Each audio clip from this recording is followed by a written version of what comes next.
Right. That seems to decide it then. Not much choice.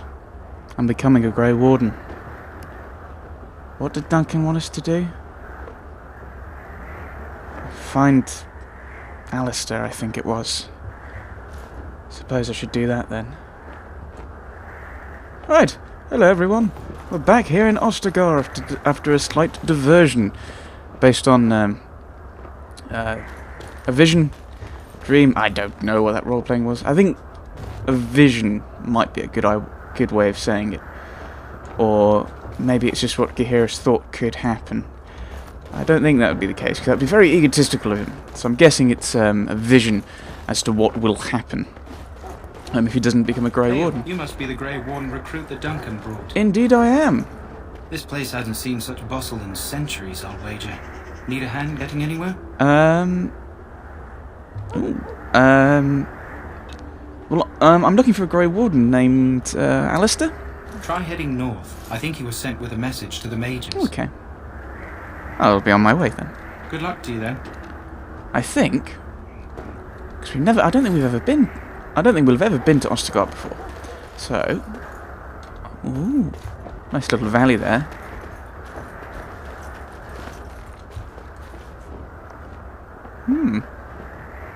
Very interesting, just this snow and then grass. Not sure that's how it would actually be. But yeah, so I don't think Gaheris will have ever been to Ostagar, so we're going to have a bit of an exploration. We're going to do some exploring, chatting to people. We also have a level up that I should probably throw around. Now, I'm not sure how much cunning I want, but I think it's an even number. So I'll go even. Strength. It measures a character's physical prowess, directly affects the damage a character deals in physical combat.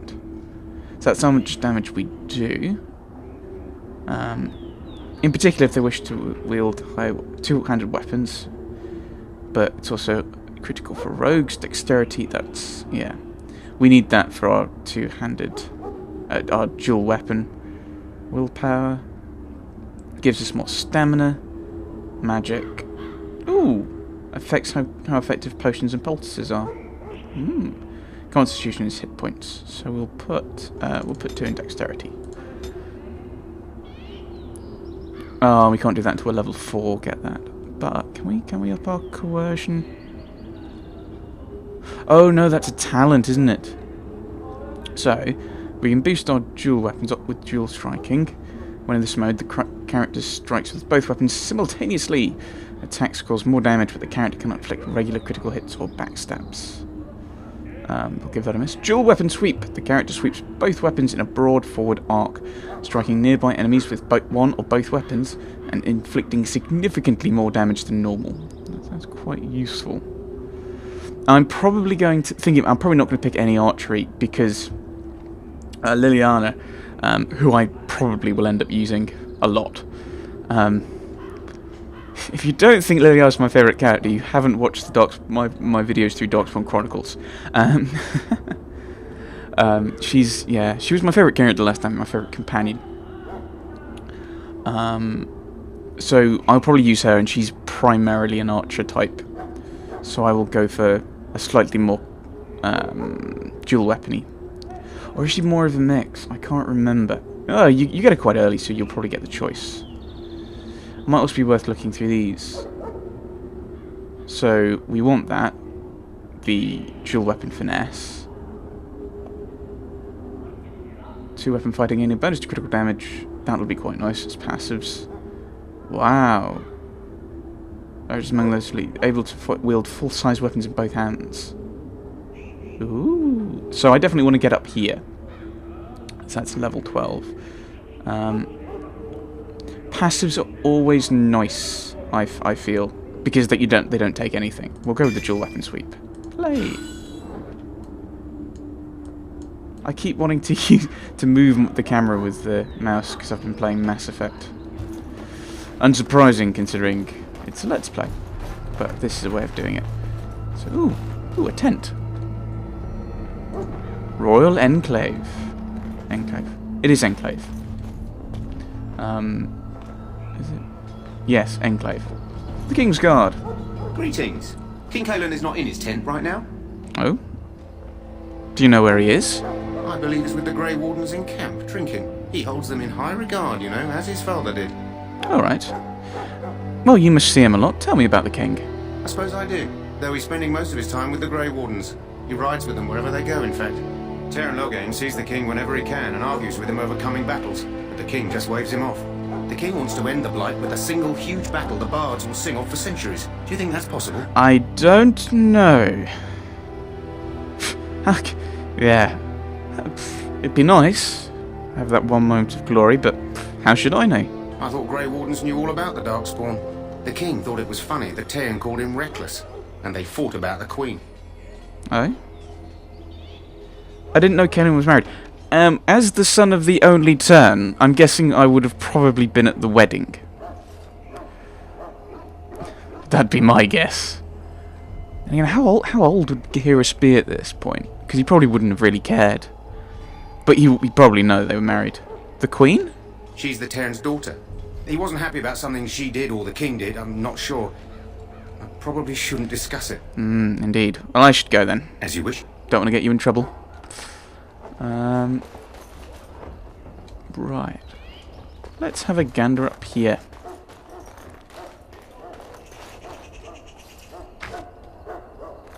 Look carefully, men.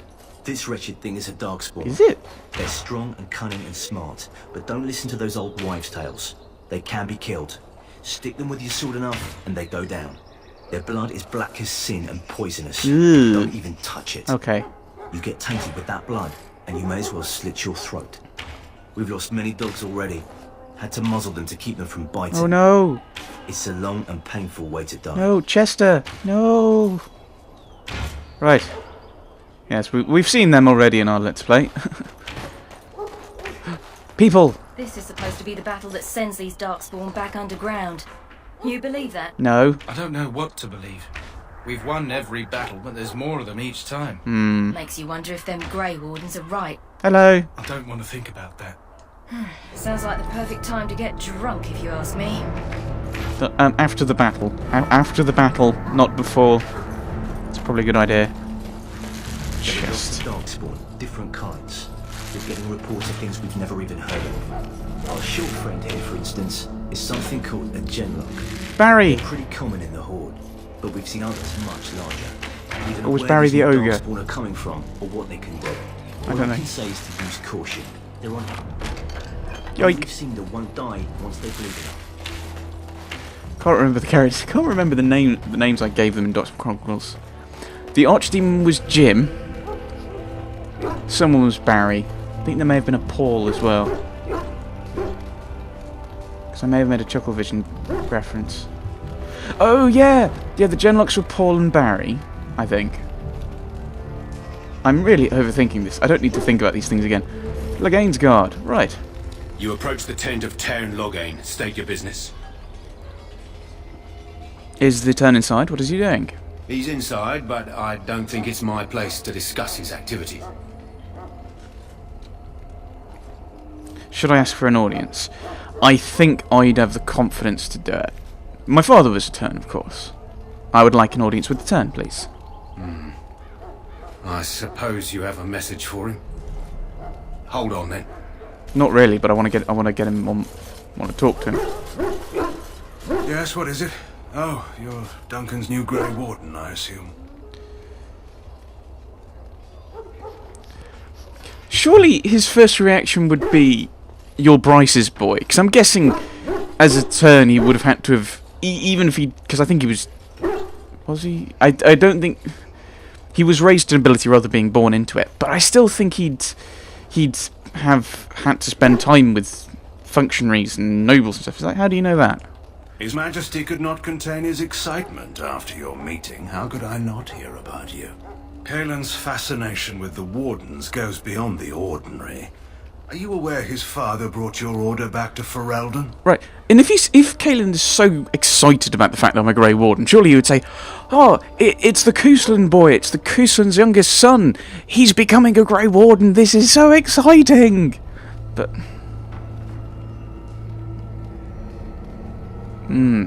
Yes, I mean, well, these are... Okay, back to the conversation. Fascination you don't share. He obviously doesn't. No, I didn't know that. Or did I know that? I may have read it in one of the codices. Fascination you don't seem to share. The Wardens are impressive, but not as relevant as Kalen thinks. You look familiar. Have I seen you at the lands? He does reference it. And I have been out of Highever because I've mentioned it. Oh, my father was the Teyrn of Highever. The king told me of his promise. I'm certain he has every intention of following it through. I don't suppose you'll be riding into the thick of battle with the rest of your fellows, will you? I don't know. If Kalen has his way, you will. Now I must return to my task. Pray that our king proves amenable to wisdom, if you're the praying sort. Amenable. Amenable. I don't want to say that because he's the king. Yes, he seems like a fool. No, he's the king. Not that not being a fool and being a king go together, necessarily. And if he doesn't? Then simply pray. I'm intrigued by the fact that he didn't comment about the promise. He just said, oh yeah, he'll try and go through with it, rather than commenting on his opinion of it. Chester!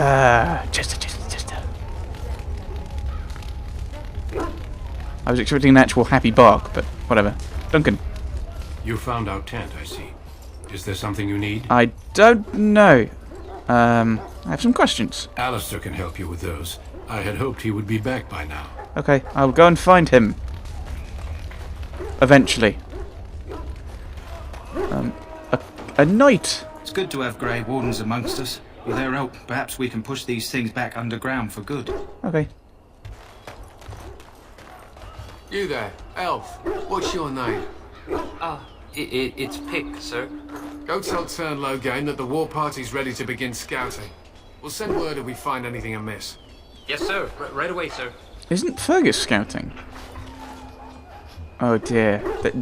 That you don't think that they think that oh no. Oh no. Because they've already got a scouting party out. So. Alright, let's talk to him, see if he knows anything. What do you need? You haven't brought more instruction from the Teyrn, I hope. More instructions? Teyrn Loghain has changed our scouting route a dozen times. If you're not from the Teyrn, what do you want? We're busy. Well, I'll leave you to your business then. Thanks. There is hunting to be done, and I'll not be kept from it. Keeps changing the route. That sounds ominous. Ooh, Alfred. I don't have herbalism, but I'll probably get someone who does. Very well. Morrigan might do, actually, thinking about it. Soldier! Hail! You're one of Duncan's new recruits, correct? I can't let you through to the Korkari Wilds until he gives the word. Okay. Why not?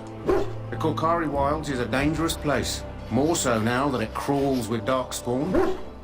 They say the Great Blight began deep within its forests. One of our scouting patrols has been gone for 3 days. We're taking bets on who got them first, the Darkspawn or the Witches of the Wilds.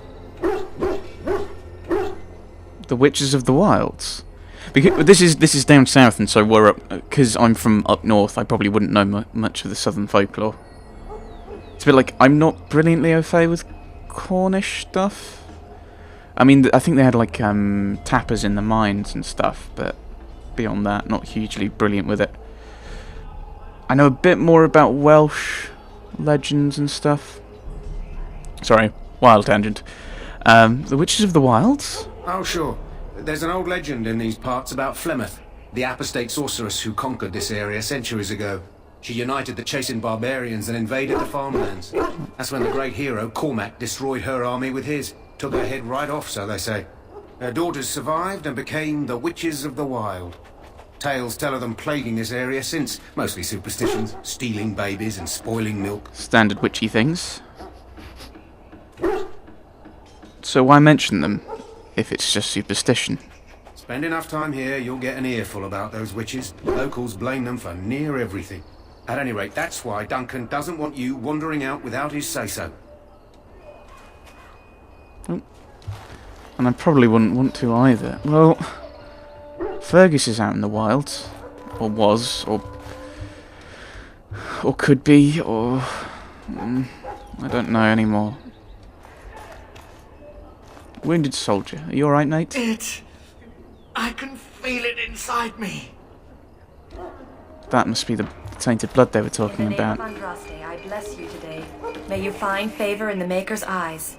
So let it be. Ah, I suspect you are one of the new Grey Wardens. Will you accept the Maker's blessing? I will. Maybe it'll help this time. Then I bless you, Grey Warden, in the name of Andraste and the Maker above. May the chant of light carry your name to the ears of our Lord.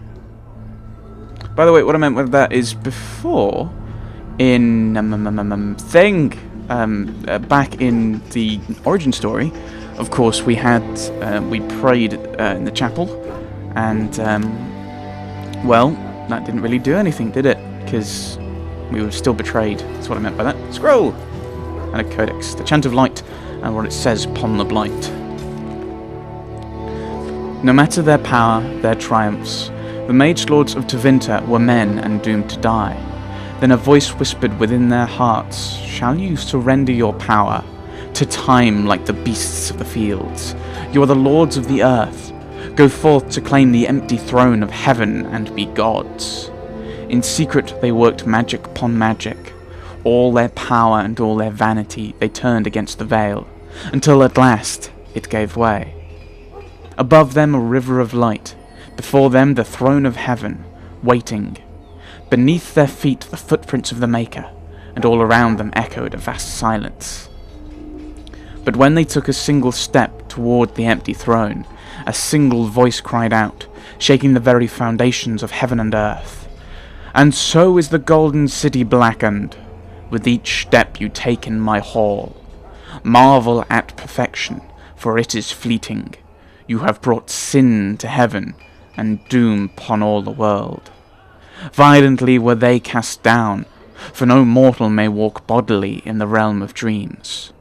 Bearing the mark of their crime, bodies so maimed and distorted that none should see them and know them for men. Deep into the earth they fled, away from the light. In darkness eternal they searched for those who had goaded them on, until at last they found their prize, their god, their betrayer, the sleeping dragon Jumat. Their taint twisted even the false god, and the whisperer awoke at last, in pain and horror, and led them to wreak havoc upon all the nations of the world. The first blight. From Threnodius 8. Yeah, I thought we read that at the opening. You're Jory. Greetings. You must be the third recruit we've heard about. Oh. I am, and who are you? Sir Jory is my name.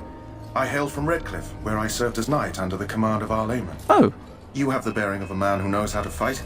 If I may ask, were you a soldier before you came here?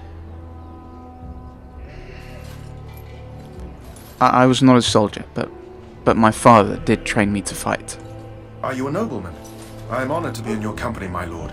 I hope we're both lucky enough to eventually join the Wardens. Is it not thrilling to be given that chance?